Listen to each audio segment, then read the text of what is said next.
বেশ কিছুদিন আগে ডিভিসির ছড়া জলে খানাকুলের বেশ কিছুটা এলাকা জলমগ্ন হয়েছিল। অভিযোগ তার মধ্যে বেশ কয়েকটি পঞ্চায়েত বিজেপি দখলে থাকায় ত্রিপল বন্টন করেনি তৃণমূল পরিচালিত পঞ্চায়েত সমিতি। বিজেপির দাবি সে কারণেই এদিন খানাকুল ১ নম্বর বিডিও অফিসে বিজেপির প্রধান সহ পঞ্চায়েত সদস্য এবং পঞ্চায়েত সমিতির সদস্যরা ত্রিপল আনতে যায়। অভিযোগ হঠাৎই খানাকুল ১ নম্বর তৃণমূল ব্লক সভাপতি দীপেন মাইতির অনুগামীরা তাদের মারধর শুরু করেন। অভিযোগ সরকারি দপ্তরের ভেতরেই মারধর করা হয় খানাকুল ২ নম্বর এবং রামমোহন ১ নম্বর পঞ্চায়েতের ২ মহিলা প্রধানকে। পাশাপাশি বাকি পঞ্চায়েত ও পঞ্চায়েত সমিতির সদস্যদের মারধর করে বাইরে বের করে দেওয়া হয় বলে অভিযোগ। তারপরে আরও উত্তেজনা ছড়িয়ে পড়ে ব্লক অফিস চত্বরে। দুপক্ষের মধ্যে শুরু হয় তর্ক বিতর্ক, ঠেলাঠেলি। যদিও ঘটনার খবর পেয়ে ঘটনাস্থলে গিয়ে পরিস্থিতি সামাল দেয় খানাকুল থানার পুলিশ।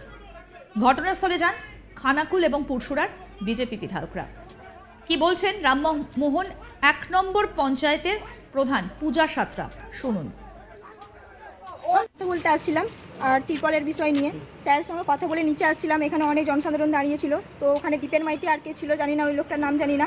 তো ও আমাদেরকে দেখিয়ে দেয়, মহিলাগুলো আমাদেরকে যে ঘিরাও করার পর আমরা যেখানে ত্রিপল দেয় ওই স্যারের কাছে গিয়েছিলাম। ওই রুমেতে গিয়ে আমাদের ওপর চড়াও হয় আর জুতো দিয়ে মারে, ঠিলাঠিলি করে। আমরা মহিলা, আমাদের কোনো সেফটি নেই। আর তো যেহেতু রেজিস্ট্রি খাতা দেখাতে চাইলাম তখনই দীপেন মাইতি আমাদের ওপর আক্রমণ করলো। রামমোহন ২ নম্বর পঞ্চায়েত সমিতির প্রধান সরস্বতী দাস কি বলছেন শুনবো এবার। নিচে নেমেছি, মহিলারা ঘিরে ধরেছে, সাধারণ পাবলিক।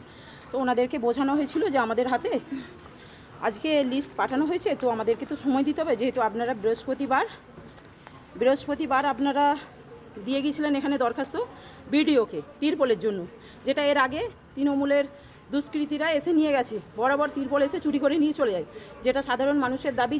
যে বাড়িগুলো মানুষের ভেঙে গেছে, বৃষ্টির জলে জল পড়ছে, মানুষ বাড়িতে থাকতে পারছে না, ওনারাই এসেছিলেন। তো ওনাদেরকে সেই বৃহস্পতিবার ওনাদের আসছিল, শুক্রবার দেওয়ার কথা, মঙ্গলবার ওনাদেরকে বাড়ি ফিরিয়ে দেওয়া হয়, যে আপনাদের শুক্রবারে একটা ব্যবস্থা করে দেওয়া হবে। তো সেক্ষেত্রে আমরা দেখলাম হ্যাঁ নিশ্চয়ই হয়তো ব্যবস্থা করবেন, স্যার কথা দিয়েছেন, কথা রাখবেন। তো আজকে আমরা লিস্ট পেয়েছি, আমি এসেছিলাম স্যারের সাথে কথা বলব, স্যারের সাথে কথা বলে সুষ্ঠুভাবে আমি চলে যাচ্ছিলাম। তো এখানে মহিলারা ঘিরেছিলেন আর তৃণমূলের যে দীপেন মাইতির ওরা লোক নিয়েছিলেন, আর এই লোকটা ২৫-৩০ জন লোক ছিল ওনাদের। আর এই যে ব্যক্তি দেখতে পাচ্ছেন ইনি ওপেন ওই জায়গায় ওই বিডিওমের যে রুম আছে যেখান থেকে তিরপল দেওয়া হয়, ওখানে এই ব্যক্তি মহিলা প্রধান, যেহেতু দুটো মহিলা প্রধান আছি, আর ওনাদের ছেলেরা ছিলেন দলের, ওনারা জুতো দিয়ে সব মহিলা প্রধানদের গায়ে হাত দিয়েছেন। তৃণমূলের নেতা। তাহলে আপনারা বলুন যে আমরা তৃণমূলের নেতা দীপেন মাইতি ছিলেন, ওনার সাথে আরও ব্যক্তি ছিলেন, ওনারা কিন্তু ব্লকের কেউ নয়।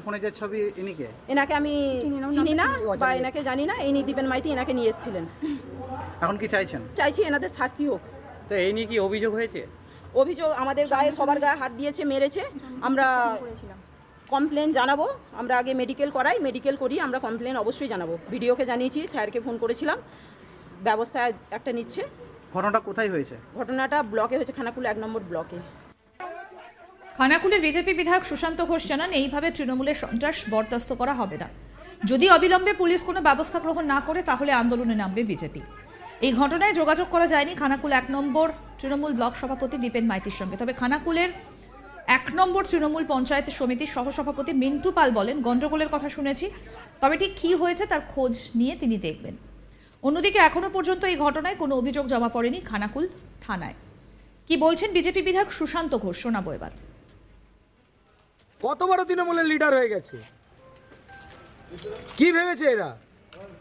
প্রশাসন ঠুটো জগন্নাথ হয়ে বসে আছে, থাকবে না, এটা চলবে না। এক্ষুনি ওকে অ্যারেস্ট করতে হবে দীপেন মাইতিকে।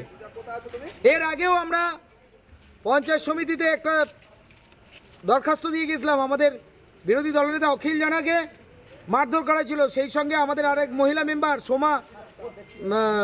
সোমাদিকে ওকে মারধর করা হয়েছিল। দীপেন মাইতির নেতৃত্বে ওদেরকে ফোন কেড়ে নেওয়া হয়েছিল। পঞ্চায়েত সমিতি তো এটা প্রশাসনিক জায়গা, তো প্রশাসনিক লোকেরা আসবে না, কারা আসবে এখানে? কেন নেতারা ভিড় করবে? কি চাইছেন এখন? অবিলম্বে দীপেন মাইতিকে অ্যারেস্ট করতে হবে, অবিলম্বে দীপেন মাইতিকে অ্যারেস্ট করতে হবে। যদি দীপেন মাইতিকে অ্যারেস্ট না করে আমরা থানার সামনে অবস্থান করব। একদম পরিষ্কার কথা বলছি, অবিলম্বে দীপেন মাইতিকে অ্যারেস্ট করতে হবে। যদি অ্যারেস্ট না করা হয় আমরা থানার সামনে যাব, থানার সামনে গিয়ে অবস্থান করব। বিশ্বজিৎ দাস পঞ্চায়েত সমিতির সদস্য কি বলছেন শুনব। বিগত দিন কয়েকটা দিনে ঘটনা ঘটার পরিপ্রেক্ষিতে আজকে তিরপলের যে দরখাস্তগুলো ব্লকে পড়েছিল সেগুলো পঞ্চায়েতে যাওয়ার কথা, পঞ্চায়েতকে সেখানে ইনভেস্টিগেশন করে যারা প্রাপ্য তাদেরকে দেওয়ার কথা ছিল। সেই পরিপ্রেক্ষিতে আমরা বিডিও সাহেব এবং বিডিও সাহেবের সাথে দেখা করতে আসি। বিডিও সাহেব ছিলেন না, ভিসি ছিল। যখন বিডিও সাহেবের রুম থেকে যখন বিডিও সাহেব রুমে যাওয়া হয়েছে তখনই দেখতে পাওয়া যাচ্ছে এরকম দীপেন মাইতি পঞ্চায়েত সমিতি তিনি কেউ নয়, তিনি একজন সম্ভব উপপ্রধান করে চিনি। এমন ভয় যে সিকিউরিটি নিয়ে ঘুরছে, লজ্জা থাকা দরকার। চোরের দল, চোরের সভাপতি, চোরের ব্লক সভাপতির লজ্জা নেই? গিয়ে ওখানে ওর সামনেতেই তৃণমূলের নেতারা আমাদের প্রধান মহিলা প্রধানকে প্রথমত আমাকে ধরে কিল চোর করে দেয়।